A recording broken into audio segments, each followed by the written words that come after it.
أعوذ بالله من الشيطان الرجيم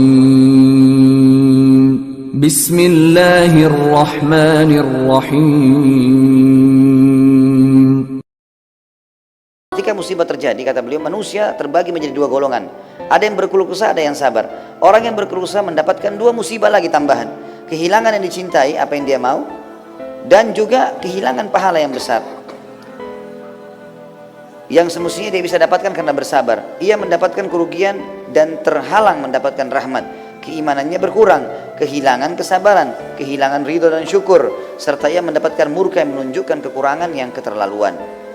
Umar bin Khattab sempat mengatakan, teman-teman sekalian, siapapun yang tertimpa musibah kemudian dia terima takdir Allah itu, lalu dia ikhtiar, maka dia akan bahagia. Karena mau tidak mau musibah itu sudah terjadi. Sementara orang yang tidak menerimanya, dia akan rugi, dadanya akan sempit, hidupnya akan susah, karena tetap musibah akan datang. Bukan berarti kita kalau bangun tidur sakit kemudian tiba-tiba sakitnya sembuh dengan keluh kesah, kenapa ya, tetap aja sama. Tetap aja sama. Maka solusi yang terdekat adalah sabar. Sabar. Sebagian ahli mengadakan penelitian, ternyata orang bersabar itu dia seperti meredam seluruh otot-otot dan urat-urat sarafnya yang tadinya menjadi emosi dan marah, ya, karena ada sesuatu cobaan yang sedang datang, misal barangnya diambil orang, misal dia dihina orang, kan kita jadi emosi ya. Nah sekarang kalau dia redam itu, sebenarnya dia sedang meredam otot-otot dan urat-urat sarafnya, dan itu akan memberikan kesehatan, ya, akan memberikan ketenangan jiwa. Dibandingkan dia ikutin emosi itu, maka akan makin gelisah, susah tidur, susah makan, susah semua. Renungi baik-baik supaya kita jangan keluar dari sabar itu. Adapun orang yang diberikan taufik untuk bersabar ketika mendapatkan musibah-musibah ini, lalu menahan dirinya dari sikap marah, baik ucapan maupun perbuatan, mengharap pahala yang di sisi Allah, dan ia tahu bahwa pahala yang didapatkannya dengan kesabaran itu lebih besar daripada musibah yang diperolehnya. Bahkan musibah itu suatu kenikmatan baginya, karena musibah menjadi jalan untuk meraih apa yang lebih baik dan lebih bermanfaat baginya daripadanya, dari masalah yang sedang dihadapi. Dan berarti ia telah melaksanakan perintah Allah dan meraih pahala. Oleh karena itu Allah subhanahu wa ta'ala berfirman, wabasyiris sabirin, dan sampaikanlah kabar gembira kepada orang-orang yang sabar. Padahal sabar jelas harus menghadapi masalah, tapi Allah bilang berita gembira buat mereka, yakni beritakanlah kabar gembira kepada mereka bahwa mereka akan disempurnakan pahala mereka dengan tanpa batas. Orang-orang yang bersabarlah yang mendapatkan berita gembira yang besar dan anugerah yang besar. Kemudian Allah menyifati mereka juga dalam firman-Nya, alladzina idza asabathum musibah, yaitu orang-orang yang apabila ditimpa bagi mereka musibah, yakni segala sesuatu yang menyakitkan hati atau badan atau keduanya, sebagaimana telah disebutkan sebelumnya. Jadi ada saatnya memang. Jangan teman-teman begitu ada musibah, kenapa ya? Maksudnya kenapa ini bukan berkeluh kesah kayak tidak menerima takdir Allah. Tidak, kita terima. Tapi kalau kita bertanya, kenapa bisa terjadi misalnya, tujuannya untuk mencari jalan keluar, itu nggak ada masalah. Tapi kalau untuk berkeluh kesah, ini yang dilarang, karena pahalanya hilang. Qalu inna lillah, mereka mengucapkan kami milik Allah, yakni hamba-hamba kepunyaan Allah yang diatur menurut perintahnya. Kita tidak memiliki sedikit pun dari jiwa dan harta kita. Jika Allah menguji kita dengan sesuatu darinya, berarti Allah yang paling penyayang di antara para penyayang telah mempergunakan milik dan hartanya. Tidak bisa ada yang menghalanginya. Bahkan merupakan kesempurnaan penghambaan hamba ialah ia tahu bahwa terjadinya bencana itu datangnya dari Allah, Raja yang maha bijaksana, yang lebih penyayang kepada hamba-hambanya daripada dirinya sendiri. Sedikit makna potongan di sini. Kadang-kadang subhanallah teman-teman sekalian, ada dosa yang kita lakukan, kita nggak tahu bobotnya dosa itu, dan tidak cukup dengan istighfar. Mungkin istighfar kita tidak cukup, maka Allah datangkan cobaan. Ada sebuah hadis menjelaskan, masih itu hadis sahih riwayat Imam Ahmad. Kata Nabi SAW, ada dosa-dosa yang tidak bisa dimaafkan dengan istighfar, tidak cukup, maka Allah ujikan padanya penyakit. Di sini kata ulama hadis, bisa saja penyakit, bisa saja gangguan orang, bisa saja apa saja. Jadi ternyata Allah tidak mau kita nanti di akhirat disiksa berat dengan dosa itu, maka Allah cobakan dengan cobaan. Sisi yang lain, bisa saja sesuatu yang hilang dari dia memang lebih baik hilang dari dia. Memang Allah mau itu hilang dari dia. Asal kita teman-teman sekalian berada di rel jalannya Allah, nggak usah khawatir. Walaupun kita merasa saya suka, saya begini, nggak usah peduli dengan itu, tidak ada masalah. Mungkin tidak jadi menikah sama si fulan, mungkin tidak jadi usaha ini, mungkin tidak jadi masuk sekolah di sana, kuliah di sana, mungkin selalu sangka baik dengan Allah. Allah lebih tahu. Asal kita berada di jalan yang benar. Kata Nabi SAW, Allah berfirman dalam hadis qudsi, ana inda dhanni abdi bi, saya sesuai dengan prasangkaan hamba-hambaku. Kata beliau, oleh karena itu ia berkewajiban untuk ridho kepada Allah dan bersyukur kepadanya atas bimbingannya kepada apa yang lebih baik bagi hambanya, meskipun ia tidak mengetahuinya. Di samping kita adalah hamba-hamba miliknya Allah, kita juga akan kembali kepadanya pada hari yang dijanjikan. Lalu setiap orang yang beramal diberi balasan karena amalnya. Jika kita bersabar dan mengharapkan pahala, maka kita mendapatkan pahala kita dengan sempurna di sisinya. Sebaliknya, jika kita berkeluh kesah dan tidak suka, maka kita tidak mendapatkan bagian selain kemurkaan dan luput mendapatkan pahala. Menyadari bahwa hamba adalah milik Allah dan akan kembali kepadanya merupakan faktor kesabaran yang terbesar. Ulaika, tafsirnya, mereka itulah, yakni orang-orang yang disifati dengan kesabaran tersebut. Alaihim salawatu min rabbihim, yakni akan mendapatkan keberkatan dari yang sempurna atau salawat dari Rabbnya, yaitu pujian dan sanjungan. Warahmah, dan rahmat atau karunia yang besar. Di antara rahmatnya Allah kepada mereka ialah Dia memberi taufik kepada mereka untuk bersabar, yang dengannya mereka akan memperoleh pahala yang sempurna. Wa ulaika humul muhtadun, dan mereka adalah orang-orang yang mendapatkan petunjuk, yakni orang-orang yang mengetahui kebenaran.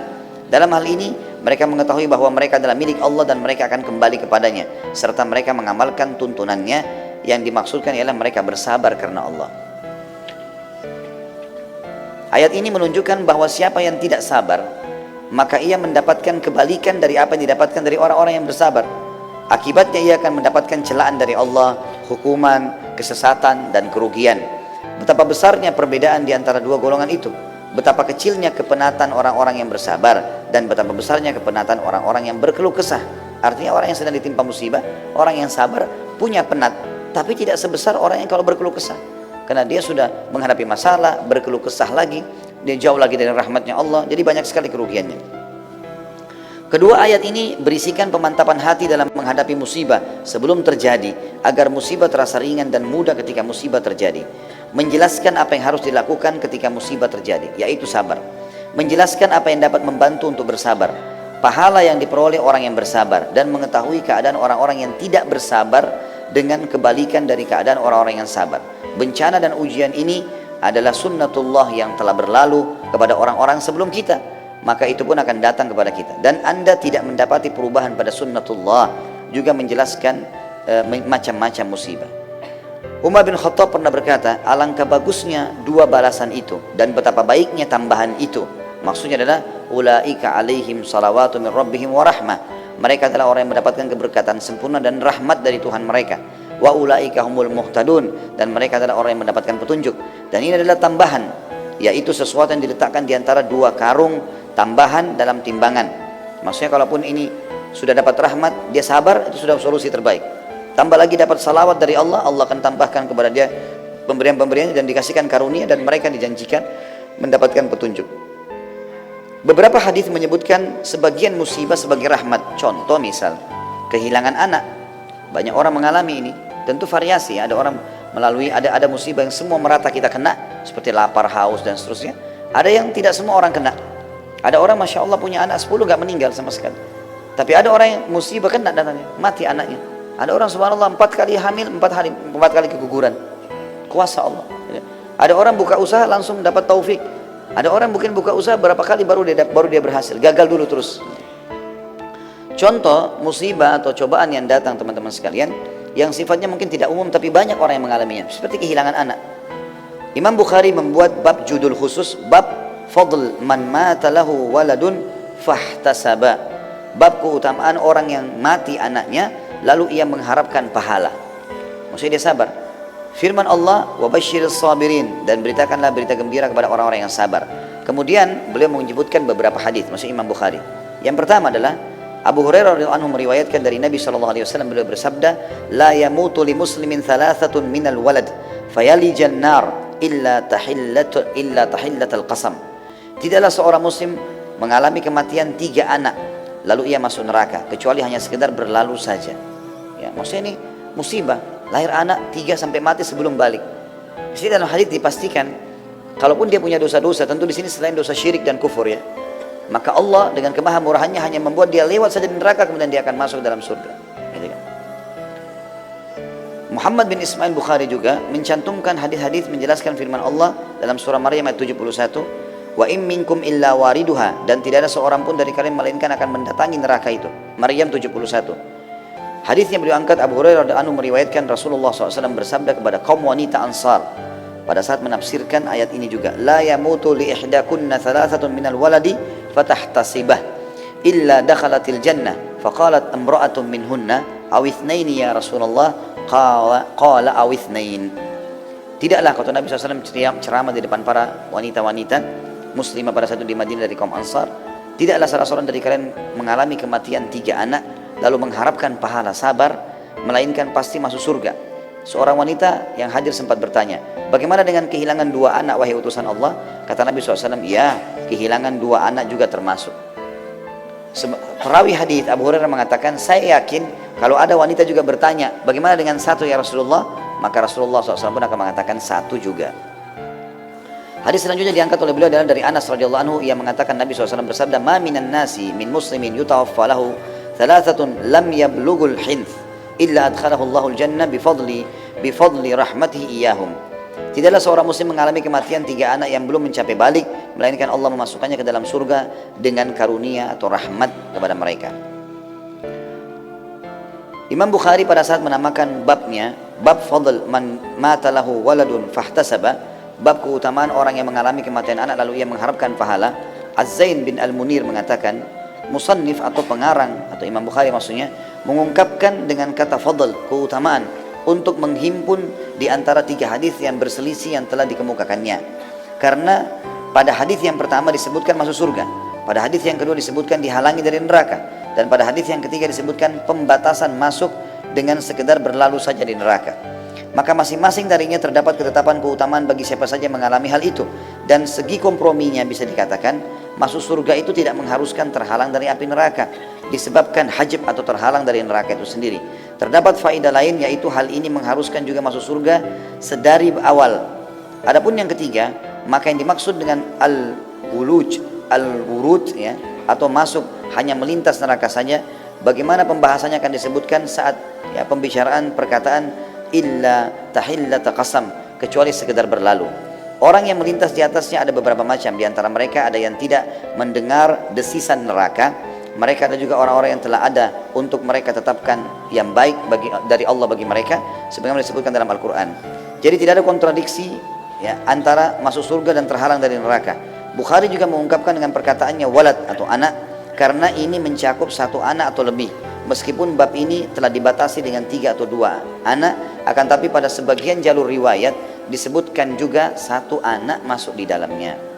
Jadi hadis ini tidak ada sama sekali permasalahan atau persisian antara mereka. Artinya ada orang tergantung kadar kesabarannya. Mungkin dengan sabar maka Allah SWT akan berikan kepada mereka bisa masuk surga langsung karena luar biasa cobaan yang datang dan kadar sabarnya tinggi, atau dia dilewatkan di api neraka karena masih banyak dosanya karena kadar sabarnya juga lebih rendah daripada yang pertama.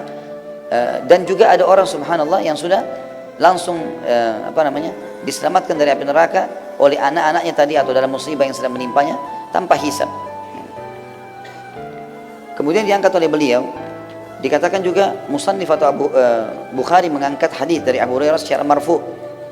Yaqulullahu ta'ala, ma li 'abdil mu'min indi jazaa'un illa idza kabattu safiyatu min ahli dunya thumma ihtasab illa al-jannah. Allah berfirman dalam hadis qudsi, tidaklah hambaku yang beriman memiliki pahala di sisiku ketika aku wafatkan orang yang dicintainya dari ahli dunia, kemudian ia berharap pahala melainkan surga.